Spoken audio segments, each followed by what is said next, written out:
Hi friends, welcome to my channel. இன்னைக்கு தக்காளி ரசம் செய்கிறது எப்படின்னு பார்க்கலாம். அதுக்கு தேவையான பொருட்கள் புளி தண்ணி, பூண்டு தட்டினது, ரசப்பொடி, கருவேப்பிலை, வரமிளகாய், கடுகு, உப்பு. 4 தக்காளியை வேக வச்சு தோல் உரித்து மிக்சியில் அடித்து வச்சுருக்கேன். கடாயில் கொஞ்சம் ஆயில் ஊற்றிட்டு கடுகு போட்டு கடுகு வெடிக்க விட்டுருக்கேன்.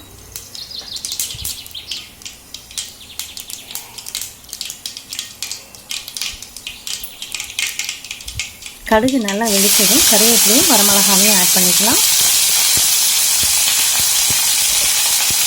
அது கூடவே கொஞ்சமாக பெருங்காயத்தூள்,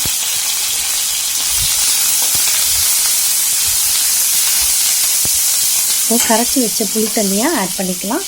வெறும் தக்காளி மாத்திரம் போட்டால் டேஸ்ட் நல்லா இருக்காது, கொஞ்சமாக புளி தண்ணியும் ஊற்றணும். இப்போது தக்காளியை மிக்சியில் அடித்து வடிகட்டி வச்சுருக்கேன், அதையும் ஊற்றியாச்சு.